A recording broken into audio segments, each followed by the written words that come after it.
Hi guys, si Kadyo na naman at nanonood kayo ng Motorcycle News dito po sa Pinoy Extreme Channel. Okay guys, ako nga pala bago po namin simulan ng aming pong bike review, please subscribe if you're not yet subscribed, and of course, click that bell icon and that like button kung nagustuhan niyo po ang aming pong review.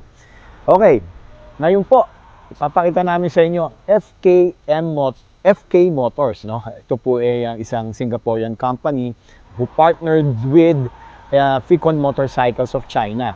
Kaya ito, they came up with motorcycles tulad nitong i-review natin ngayon na Ficon Mini Scrambler 150. Yun, ganda daw ito eh. Tignan natin. So, handa na ba kayo? Panoorin natin ng review ng Ficon Mini Scrambler 150.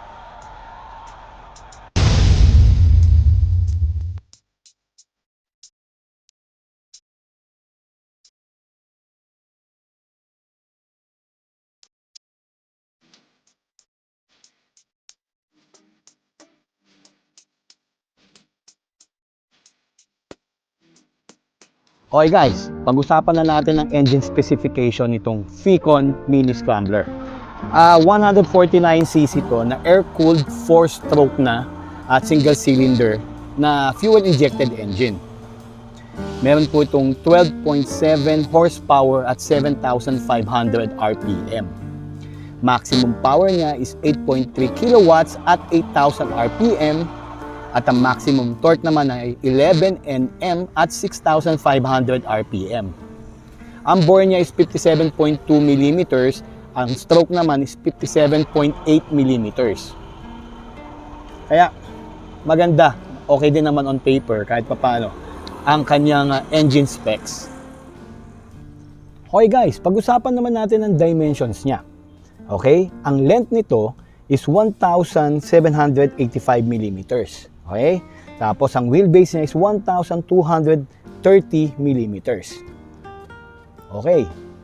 So, tingnan natin kung maganda nga ba sa singitan to. Okay, pag-usapan naman natin ang kanyang width, no? Ang kanyang width is 770 mm, no? Yan. To. Yan yung kanyang lapad. At syempre, ang kanyang height mula dito hanggang side mirror na to, no, is 1,030 mm. Okay? At ang timbang niya is 116 kilograms. Magaang lang to kung tutusin. Kaya masarap dalhin sa kalye.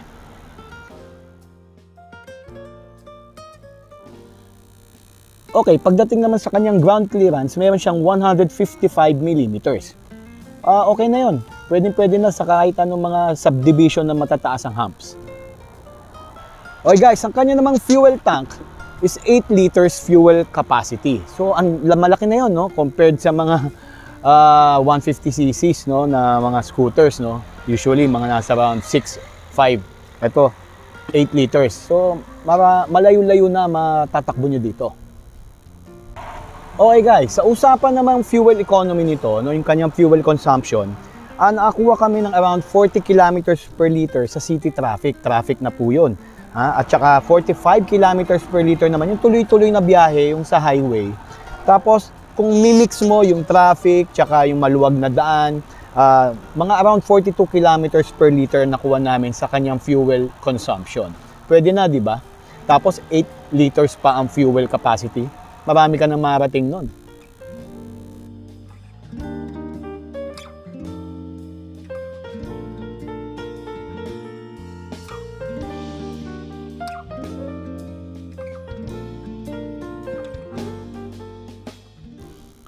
Okay guys, tignan naman natin ng ride handling kung okay ba.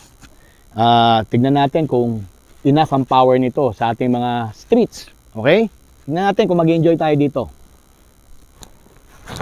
Alright.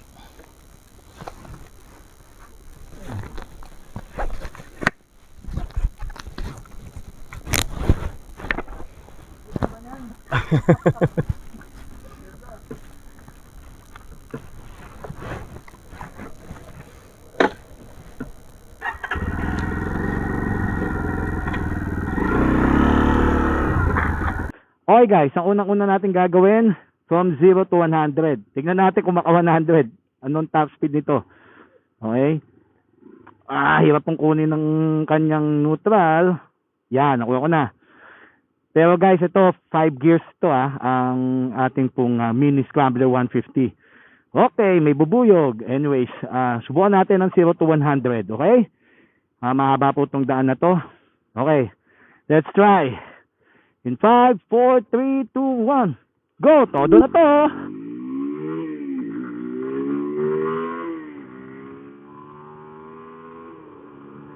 Yan.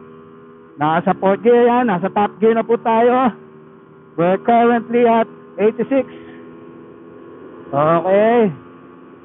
94, 95, 97, 98, 98. Ay, ayaw po. Hindi ako makakuha ng 100. Mabigat po siguro ako. At siyempre bagong break-in po ito. Pero okay po yun. Ang ganda naman. Ang engine response naman is okay naman. Teka, tingnan natin. Let's walk you all through the gears Teka, U-turn po tayo dito mga kaibigan. Mga break-in lang po siguro ito. Kaya kasi bagong bago Kaya hindi kaagad niya makakuha yung decide what 0 to 100 time ko. Anyways, eto na. Subukan natin Kasi eto, naka-primera po tayo. Very short po ang play ng mga gearing nito. First, second gear.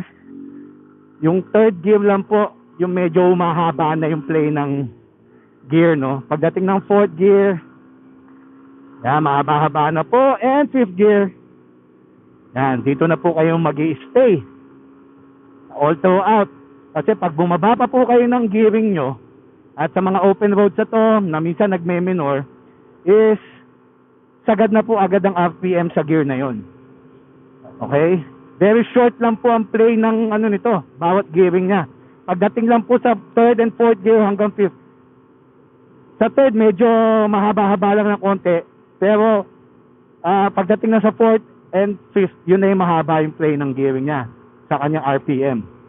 Okay naman.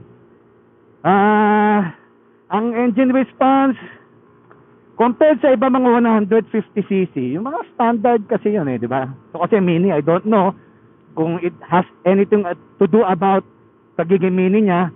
Kaya medyo hindi siya katulad ng mga ibang 150cc na makikita mo sa market na mas malalakas ang acceleration, mas mabibilis, at mas may dulo. Okay? But then again, brand new po itong motor na to. Kaya I don't know kung pag fully good break-in na siya, na break-in na maayos, mas maganda na yung kanyang engine response. But anyway, wala naman delay pagka tinotrottle ko. Wala naman delay dyan. Yun lang, medyo, syempre, galit agad ang makina.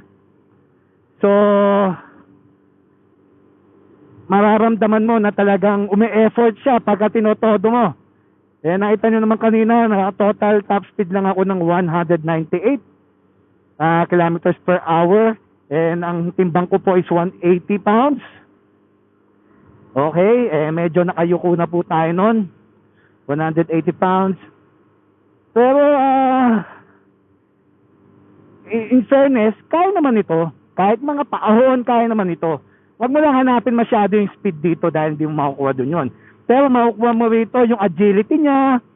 Pagka nasa loob ka ng city traffic, kayang-kayang ilusot. Tapos syempre yung andali niya i-maneuver. Kasi nga, very short lang yung wheelbase at malapad ang handlebar, so mas madali siya iliko ng maayos. Yun.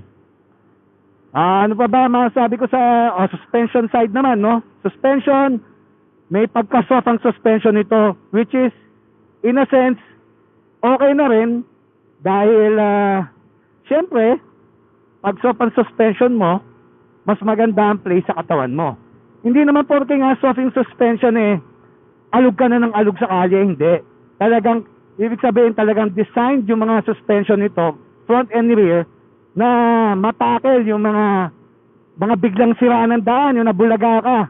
Hindi ka naman tatalbog na makakalas ka sa motor. Sakto lang ang suspension niya at mahaba yung play ng suspension. Kaya kaya mong daan to kahit siyang kalye. Okay? Kung gusto mo mag-offroad, i-offroad mo, nasa sa'yo na yan. Kaya naman ito. Huwag mo lang hanapin ng speed dito dahil di bibigay sa iyo ito yung top speed, yung hinahanap nyo na pang-karera speed. Pero siguro mga konting tweaks, konting modification, makukuha na yun. Pero remember, 100 kilometers per hour lang po ang top speed po natin maximum dito sa Pilipinas.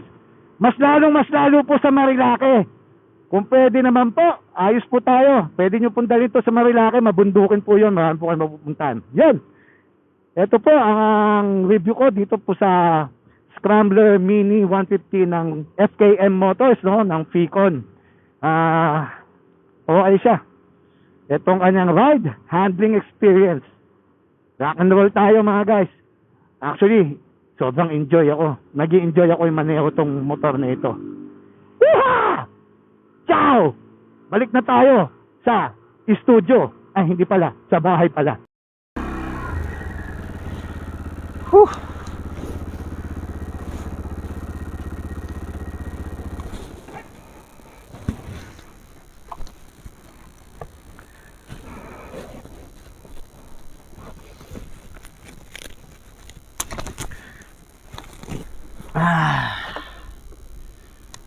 O yun, okay naman. Pwede na. Nakakatuwa pa talagang patakbuhin. Okay. Okay, let's get back to the review. Ang front suspension niya is telescopic fork. Inverted to, kaya ayan, ang ganda, di ba? Cool na cool. At mahaba po ang play nito. At very dependable. At sa likuran naman, eto, monoshock. At sa totoo lang, maganda ang bounce nito. Maganda ang play niya, lalo na pag kumo-corner ka. O ito, test natin ang bounce niya, ang rebound niya. Okay, simulan natin sa harap. Yan o, haba ng play, di ba? At syempre yan, din pa natin. Sa likod naman, panalo. Smooth. Tignan natin ang instrument cluster sa handlebar. Sa kanan, nandyan ang high and low beam switches, passing light, at ang signal light toggle, at ang busina. Sa kanan naman, nandyan ang park light, headlight switch, electric push starter, at ang kill engine switch. At ang side mirrors ay sakto ang taas sa line of vision mo. Very visible ang parehong side sa likuran mo, kaya safe ka sa pagmamaneho. Pagdating naman sa comfort ng pagmamaneho dito, ayan, maganda sa paa, komportable rin ang likod, at syempre, pati ang mga kamay at ang braso mo. Very ergonomic talaga siya pagdating sa pagmamaneho nito. Sturdy at good quality ang ginamit na parts dito, lalo na sa mga foot pegs nito. At pagdating naman sa seating, ang ganda ng upuan nito, leather pa, at classic pa ang datingan ng kanyang styling. Malambot na, komportable pa. Pero sa height ko na 5'6", medyo maikli siya, lalo na 180 pounds ako. Mahirap magkaroon ng angkas dito. Okay guys, tignan natin kung okay ang shifting ng gears nito. Kung smooth nga ba? Kung madali ba mahanap ang neutral? Lalo na pag nakastop ka. Okay, isa natin. Ay, naka-neutral tayo ngayon. Makita nyo, pag nag-primera tayo, medyo may kadyot. Siguro, konting adjustment na lang sa clutch yun. Ayan, hanapin natin ang neutral. Okay. Medyo napansin ko rito, no, kapag mainit na makina, bumiyahe ka na, tapos natigil ka sa isang stoplight, minsan nagpo-false neutral siya. Tingin ko, adjustment na lang dito. Pero yung smooth naman ang kanyang clutch lever. Kaya sa mga mahabang biyahe, traffic, na clutch ka ng clutch, hindi naman masasaktan itong iyong mga daliri, mga kamay sa pag-operate ng clutch mo. Okay naman. Okay, usapang turning radius naman tayo at saka yung maneuverability nito pagdating sa mga tight spaces, traffic. Sakyan natin. Ayan, handlebar. Okay naman ang angle niya, left and right. So, kayang-kayang singit. Ano pa ang wheelbase niya, short pa ang wheelbase, kaya mas maganda isingit to. Pagdating sa maneuverability, syempre mas okay siya. Kahit sa slow speeds, kayang-kaya mo iliko. Okay? Lalo na pag singit-singit natin sa traffic. Okay? So, yung ano nito, turning radius nito, yun. Okay na okay ang turning radius nito. Sa harap nga pala nito ay naka-front disc brake. At pati na rin sa rear, disc brake na rin. Naka-CBS na rin ito o combi braking system na pag pinisil mo ang brake lever, mag-i-engage ang parehong rear and front brakes. Kaya ito, subukan natin. Okay, perfect stop. Sa gulong naman tayo, ang front tire is 120 by 70 by 12 inches. Ang sa rear naman is 130 by 70 by 12 inches. Pareho na pong naka-semi-nabi tires ito. Makapit at okay na okay din pagdating sa mga likuan. Okay talaga ang mga gulong nito. Alam nyo, ang isa pang nagustuhan ko rito yung kanyang remote keyless, no? Ito kasi, pag bubuksan mo yung iyong gasoline tank, tatanggalin mo lang siya dun sa pinaka-housing ng remote keyless remote mo, no? Tapos yan na, mabubuksan mo na, makapagpagasolina ka na sa iyong gasoline tank. In a way, it's also very convenient, lalo na sa security ng iyong motorcycle. And of course, high-tech na rin at very up-to-date na rin ang kanyang starting. So, press the remote and then ilagay mo lang sa start button yung knob, tapos turn on the engine. Cool, di ba? And the addition of the kill switch talagang very good to para pag tumumba ka, pwede mo na kagad patayin ang makina mo. Okay, tignan naman natin ang kanyang speedometer console. Meron itong speedometer, tachometer, gear indicator, fuel warning indicator, at fuel gauge. Kompleto lahat yan sa speedometer, digital speedometer console niya. Yun lang, medyo hindi mo kita pag mataas ang araw. Okay, pag-usapan naman natin ang headlights nito, tsaka lahat ng lighting system nito. Para sa kanya pong headlight, LED na yan. Diba? Ayan, syempre, meron din siyang passing light. Yun lang, napaka-awkward ng kanyang posisyon. Nakataas. Kaya gaganyan mo pa yung kamay at daliri mo. Tignan natin ang liwanag nito sa gabi. O yan, very bright po talaga to. Although medyo mataas po yung kanyang buga ng ilaw, pero maganda na po talaga to sa night rides.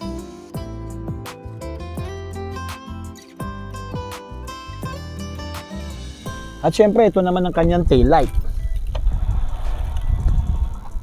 Brake light. Ganda, kitang-kita sa gabi. Kung mapapansin nyo, talaga po magandang LED lighting system nito. At saka, pati na rin po yung kanyang visibility, talagang makikita mo. At yung plate number po, malakas din po yung ilaw. So, kitang-kita po talaga kayo dito sa kalye, kahit madilim. Okay guys, para sa kanyang aesthetics, no, sa kanyang design, no, meron siyang scrambler look, pero compact siya. Scrambler nga, pati naman yung performance, scrambler siya. Yun lang, sana, mas malaki. Pero syempre, ito yung meaning nga nila, di ba? Pero sana kung gumawa sila ng malaki talaga na scrambler, na ganito yung itsura, yung design, naku, panalong-panalo yun, kahit 150cc pa. Tapos syempre, napaka-rugged din yung look niya, pero stylish. At very sporty yung design. Makikita nyo naman di ba? Pati muffler niya, di ba? Kitang-kita. Maganda rin yung kanyang design. Very sporty talaga. Tapos, meron siyang sharp contours. Edgy talaga yung design niya. Parang boxy. Tapos, yung mudguard, makikita nyo naman yung mudguard hugger. Okay din siya.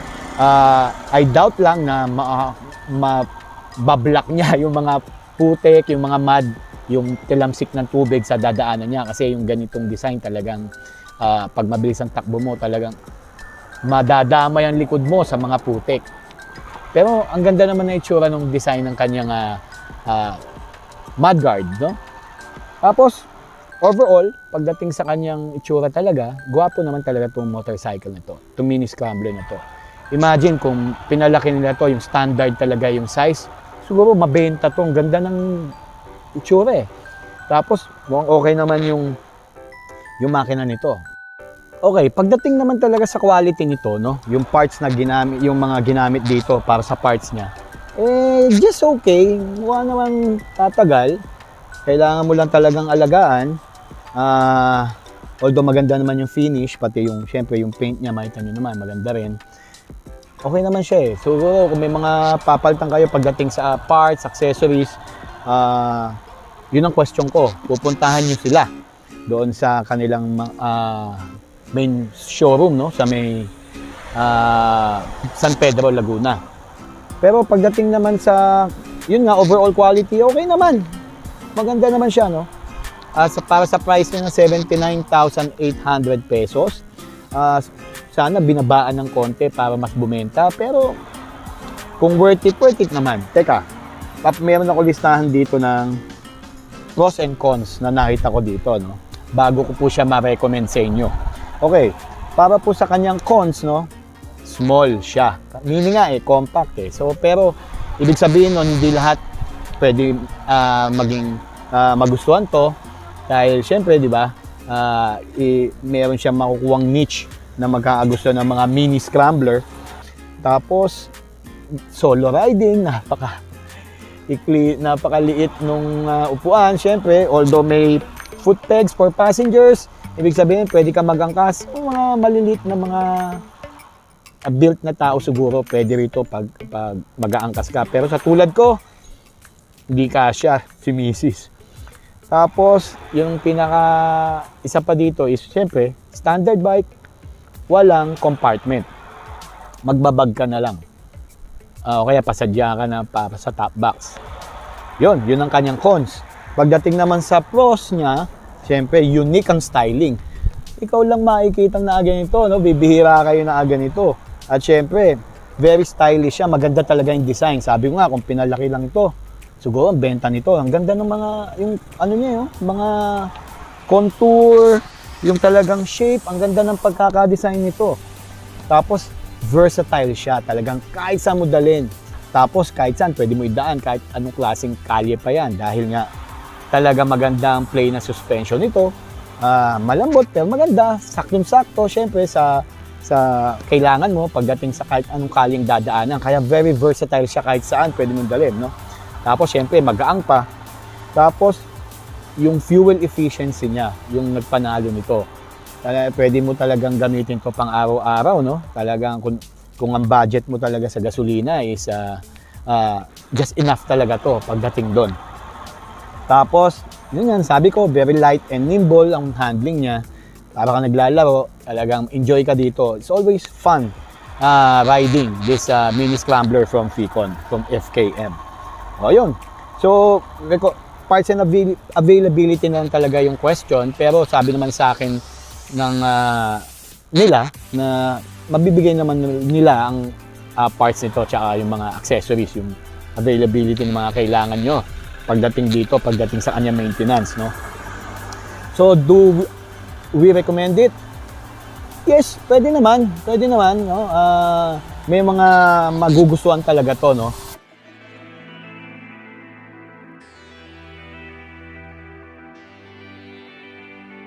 Okay siya. O yun, po ang aking masasabi dito sa FK Motors Ficon Mini Scrambler 150. Okay siya, panalo. O yun, paaganda rin pala ng Ficon motorcycle na ito, no? Ito pong mini scrambler nila. Pasok to sa mga gusto ng mga gantong compact na mga motorcycles. Marami namang may gusto nito mga ganito At kung gusto nyo po makita to in person, matry o baka gusto nyo na mabili, nagustuhan nyo, punta lang po kayo sa San Pedro, Laguna, yung boundary po ng Muntinlupa at ng San Pedro. Katapat lang po ng Caltex yon na gasoline station. Kung gusto nyo po makita at ma-test ride ang mini scrambler. Okay guys? O yun lang po. Maraming salamat po ulit sa panonood nyo sa aming pong review. Ako po ulit si Kadyo, and thanks for watching Motorsiklo News. Okay, so uulitin po Eto, garahe na muna natin.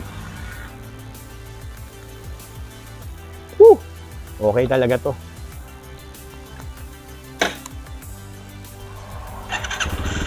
Okay guys, till we meet again.